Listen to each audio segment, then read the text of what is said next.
Ontario about to introduce the province's first ever anti-racism legislation. It will mandate the collection of race-based data across a number of areas, including child welfare, education, and healthcare.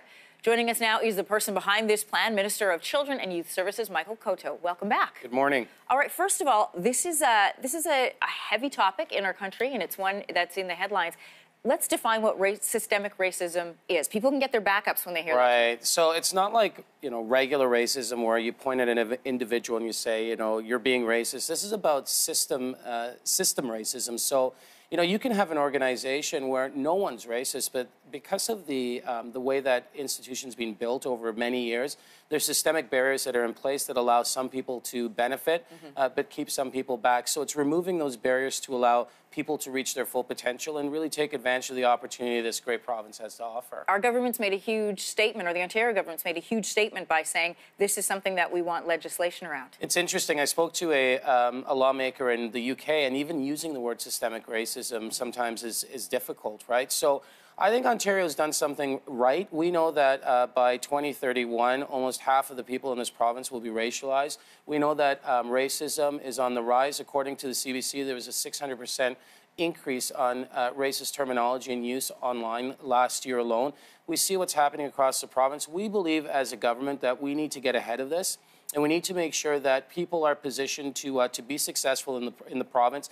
And we see it not only as a social issue, but an economic issue. To unleash the full economic potential of this province and to really find our place globally, I think we need to tap into all of the talent that is here in the province of Ontario. It's something I imagine of great pride to be, heading this up. But I also imagine as a man of color, this is a heavy mantle as well. Well, when the Premier says to you, I want you to, look for ways to end racism, something that's been around for so long, that's entrenched deeply in some organizations and with some individuals, it's a huge responsibility. But, we've got a great team. We went around the province, spoke to over 4,000 people about their experiences. We spoke to advocates in different groups and really took all those ideas and brought it back into a 3-year strategy for Ontario. And we're quite proud of the approach we're taking. Well, let's talk about the strategy in just a moment. But first of all, you mentioned there's centuries, racism is centuries old. Right. How are you going to tackle it in 3 years? So I think the first thing is to admit that you're not going to end racism. But what you can do is you can look for ways to remove barriers. So looking at ways to collect good race-based disaggregated data. When I was a trustee of the Toronto District School Board, myself and Trustee Bruce Davis, we put forward a motion to look for ways to collect data. The school board's better for that today. They can make policy decisions based on good information. We're going to do the same in those areas you mentioned in the intro.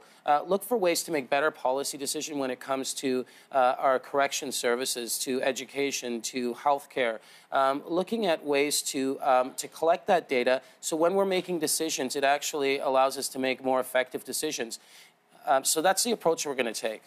Something that's getting a lot of headlines is the Ontario Black Youth Action Plan. Can you explain what that is? So we invested $47 million to help complement our larger youth strategy for Ontario. And the $47 million will be aimed in the GTA, Hamilton, Windsor, and Ottawa, where roughly 80% of the Black youth reside. And we're going to look for ways to work on really uplifting young people who may be potentially at risk.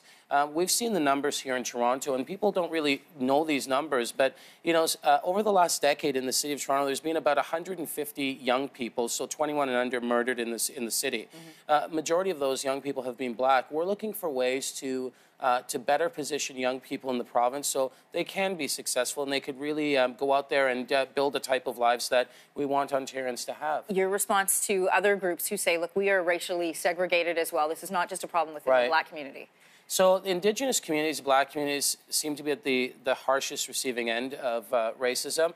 Jewish community in Toronto, 30% of hate crime in the city of Toronto was around the Jewish community. We know that Sikh community, there's issues there.